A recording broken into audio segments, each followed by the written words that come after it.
Today we are back with companion builds for Pathfinder Wrath of the Righteous Unfair difficulty, and we are finally covering Lann. If you are new to the series and don't know how we do our builds, they are all made for unfair difficulty and none of them exploit bugs, so they should all remain viable despite any bug fixes or patches made to the game. It's also worth mentioning that all my builds are tested from early to late levels. They are not made just for the sake of YouTube videos. I do them firstly for my own unfair playthroughs, and it's very important to me that they are actually effective at every level in the game, so I can actually get through with my playthroughs and not just remain the helm of theory crafting. Because this is a turn-based system, but the game is real time with pause, sometimes builds don't go as I'd expect them, and that's why I think the testing is important, so I can both bring you the best builds and actually be able to beat the game on unfair difficulty, which is my main goal. With all that out of the way, let's get to our builds. Finally, I'm here with Lann. I hadn't done him in my previous build videos because I had not yet played with him, but now that I'm doing my second playthrough, I went with a good character. I'm using Lann now, and it was quite interesting to figure out what I wanted to do with Lann. You can already see here what levels I took, but I'll walk you through my starting thoughts before I chose what path I wanted for him. So first of all, I did some testing, of course, with using the mod to respec him at higher levels, and I tried something like my Windwag build, an Inquisitor Archer using Bane to increase its damage, but I went with the Sacred Huntmaster so he could get a pet, and he also has a higher wisdom so he could cast Guarded Hearth for some support, but I did not really like the result. Because he has a lower dexterity, it always felt like he was kinda behind Windwag, not always as good, so basically just a worse version of what I had for Windwag, more relegated to just supporting options. Then I did some testing trying to go full cleric. Since he has a decent wisdom, you can just bump his wisdom every level and you can make a decent cleric. But still I was not happy with it. That's when I realized that Lann starts with point blank shot, but his second feat is not range related at all. It's combat reflexes. And his strength, his starting value, is the same as his dexterity starting value. So there is almost no reason for us to actually go range in him except the point blank shot.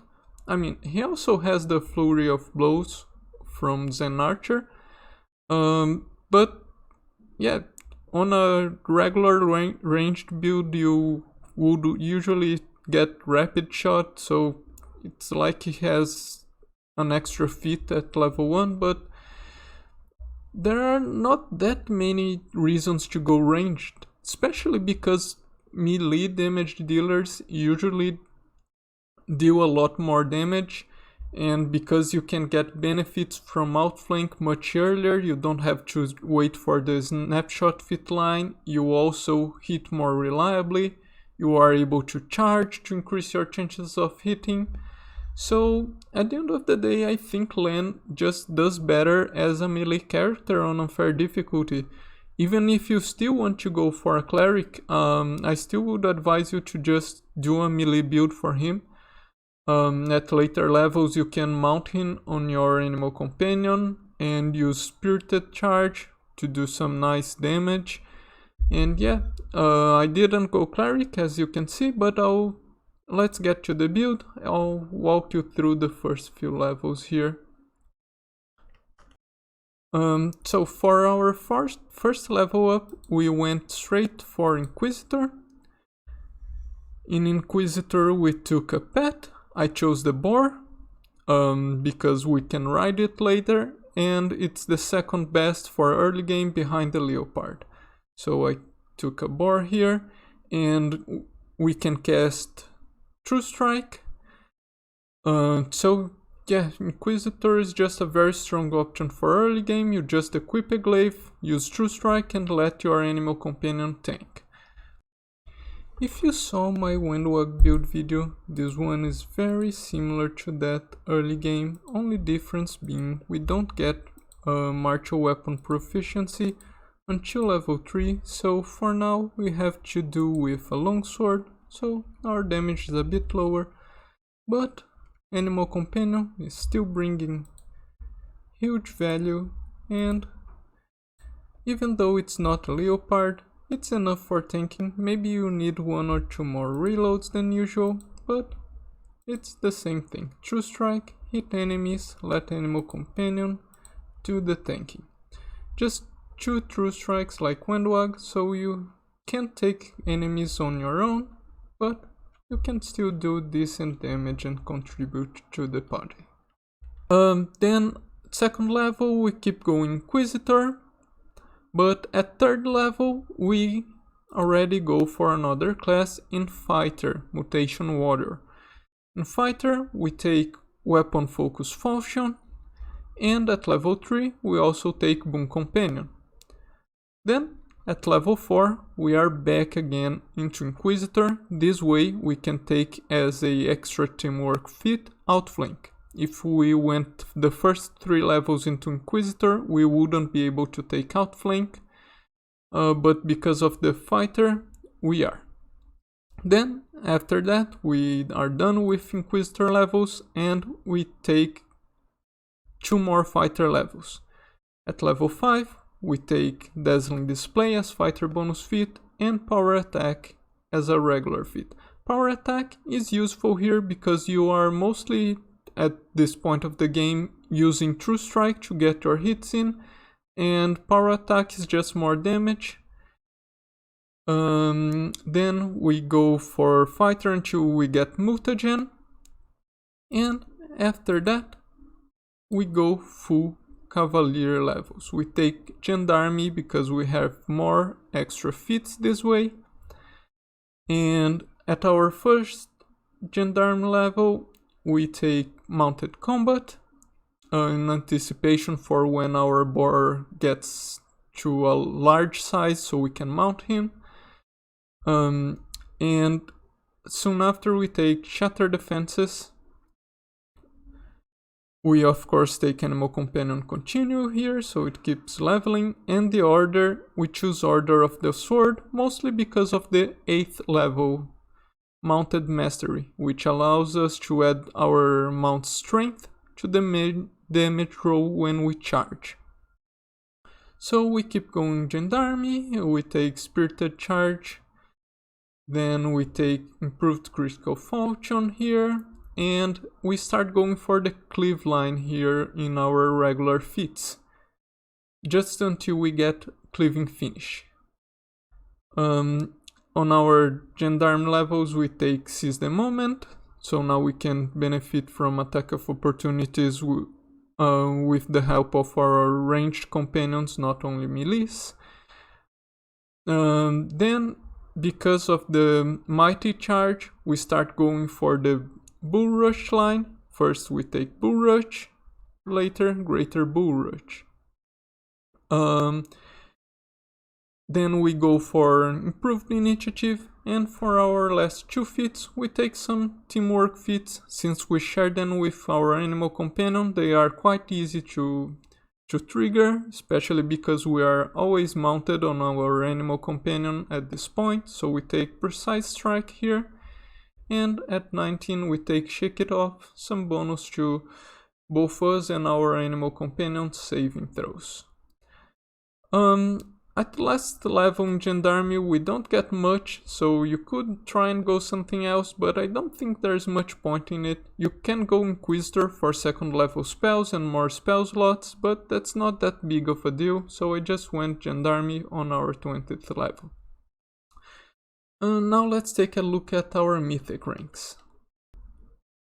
At our first Mythic level we go for Last Stand. This is very nice. It is very powerful. You can use it on boss fights where you can't really tank reliably. You can send someone with Last Stand, let them take some hits and pull them out before Last Stand ends, and sometimes this can buy you enough time to end the fight. This is a really useful feat, so I'd like to take it as soon as possible on melee characters.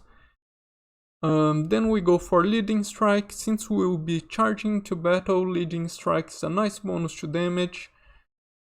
Then Mythic Charge, pretty much the same reason. Both of those scale 1d6 per Mythic rank, so that's also nice. At level 4, Improved Critical Mythic. This increases our damage output by quite a lot, especially because we have Perfect Strike from Monk, so we can roll twice when we use that, so we have about a 50% chance of critical hits when using Precise Strike. At level 5 we go Mythical Beast. This is about the same level where we get our 8th Gendarme level, which allows us to add our Animal Companion Strength to our charge attack damage rolls, and Mythical Beast combos really well with that. At level 6 we take Bull Rush Mythic. Then we go for Ever Ready, since we have Outflank and Seize the Moment. This is a nice bonus to attack and damage on our attacks of opportunity. At level 8 we take Power Attack Mythic. For this build this is especially good because you can start a fight by toggling on Power Attack, using True Strike and charging in. Power Attack will increase your damage by a lot, and Spirited Charge is gonna double that. Later you can turn it off if enemies have too high of AAC. Then we go for Unrelenting Assault. It's not my favorite damage Mythic fit, but it is okay, I guess, so we take it. And at Mythic rank 10 we take Weapon Focus Mythic, just a +1 to attack. Not too good, also not too bad. Also, you don't use your Mythic level 10 for too long, so it's not that relevant. Because I went for a very different Animal Companion build, I'm gonna give you a quick rundown of what I took. Because we already share teamwork feats, we don't need to pick any here, so I just went with Improved Initiative, Weapon Focus, Gore. Then at level 4 I took a point in Dexterity, so I could take Dodge. Later we go for Dazzling Display. At level 8 we take a point in Intelligence, so later we can go for Improved Unarmed Strike. But at level 9 Shatter Defenses, then Improved Critical, Gore. Then here we can start taking points into Strength. And we go for Improved Unarmed Strike, Crane Style, Armor Proficiency Heavy, and Crane Wing. This is not the best tank build, but it holds up to about mid levels. It can still do decent tanking there, but late game, as Animal Companions usually do, it does fall off, but it can still do some okay damage. There's not much to talk about in terms of spell. We have True Strike, that's our main spell, and maybe you can use Divine Favor once in a while, but it's just a +1 bonus to attack and damage. And you can get up to level 2 spells if you choose to take your last level in Inquisitor, but there's nothing too relevant at second level Inquisitor spells, so I chose to just stay at Inquisitor level 3, and True Strike's more than enough for us. For equipment we have a lot of nice options. So let's start with the best ones. In my opinion, they are the Belt of Thunderous Charging. This gives a -2 penalty to AC against ranged attacks for enemies you charge, so a nice bonus for your ranged party members.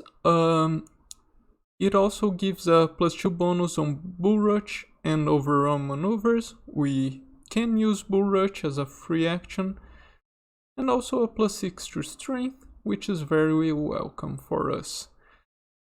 Then we have Boots of Stampede.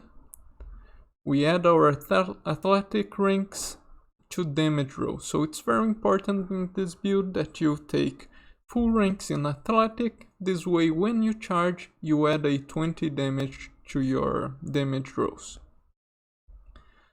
For our gauntlets, I chose this +6 bonus to strength for your animal companion, but he needs to make a will saving throw of DC 17 or start attacking party members. This may make you need to reload every once in a while when your animal companions fails this, but with enough buffs from your party, you can cast Owl's Wisdom on your animal companion. Among other things, you can get to a point where your animal companion can make this saving throw very reliably. Then for head, this is a really nice one. If you don't have anyone better for it, this build benefits a lot for that +4 to strength. For amulet, there's nothing too good, but half of a pair. If you equip the other half on your animal companion, you'll be mounted on it, so it will be on all the time. It's a nice bonus, but later on you can find this ring, which already gives you a +2 competence on attack and damage, making the half of a par less relevant. This other ring also works really well with this build, since you'll be charging first. The bonus to initiative is nice, and also the bonus your companions get to damage. For our weapon, you can get this falchion here, which gives a bonus to combat maneuvers, again something that we are using. And it also gives 1d6 sonic damage, which almost no one resists. So this one is not bad, though you get it quite late on, only on Act 4.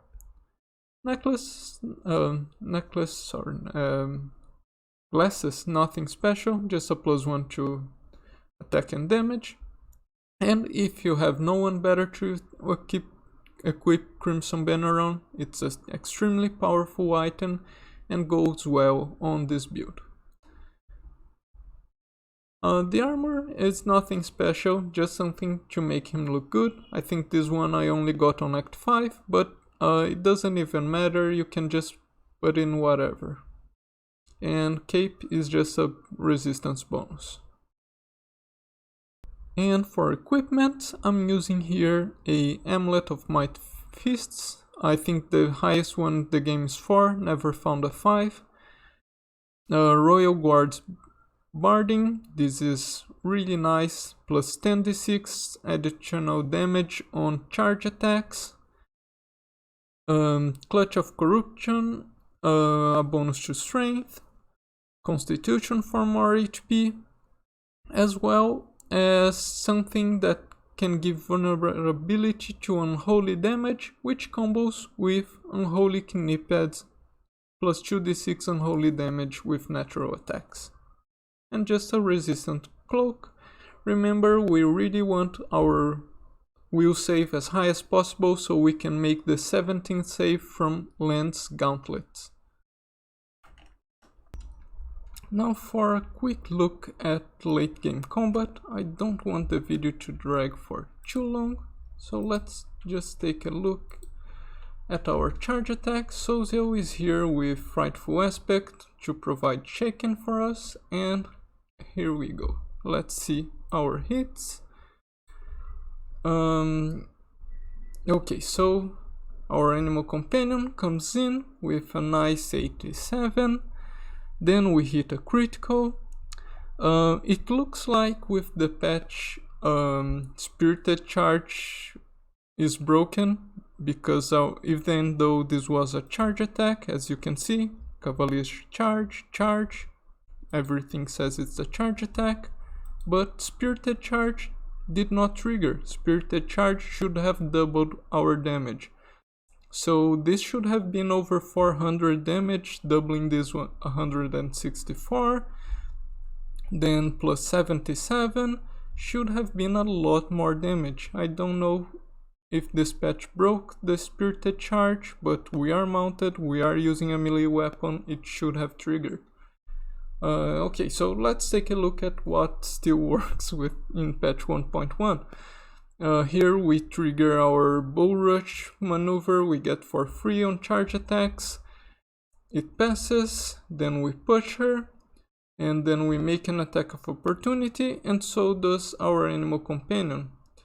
Unfortunately, it was a critical miss for us, and our animal companion just had a low roll. But as you can see, our combat is not that bad, and our animal companion's buff they see is a solid 60, around 70, and you can see our hits not too shabby, especially with our animal companion. And let's just take a last look here at one more hit from our animal companion. Because we have leading strike, it combos extremely well with mounted combat. Here we had just landed a hit, then our animal companion lands one, it deals the usual damage plus our leading strike 10d6 divine damage. So overall this build does well in damage, is a nice soft tank because enemies attack our mount, which has a decent AC for late game unfair, not the best, it is much better tank early on, but it still can handle the weaker non-boss mobs. While we deal quite a lot of damage, it's needless to say, if you have a Scald in your party and it has Greater Beast Totem, so you get the Pounce ability, you will do a lot more damage because you should get full round attack on your charges. But overall, this is it for the build. Yeah, I hope you liked it. Tell me if that's what you expected for Lann. I didn't see many melee builds around for him, but I do think this is the best route. It just deals more damage than ranged, and because of the combo you can do with mounted combat, Mythic Charge, Leading Strike, it adds quite a lot of damage ranged builds wouldn't be able to get. Oh, there's also a bug with how's it called? The large animal growth actually. For some reason it doesn't increase our animal size. If it did, we would be able to enlarge person Lann and mount while enlarged. This would increase our reach, which is quite nice, as well as give you a +2 bonus to strength, not too big, but it's still nice. So this build would be better if animal growth would enlarge the animal as it should. Currently it does not, unfortunately. So there are a few bugs still going on, Spirited Charge not triggering for some reason, and animal growth not enlarging the animal. This build should be considerably better. But let me know in the comments what you thought of it, and until next video, I hope you have a good time.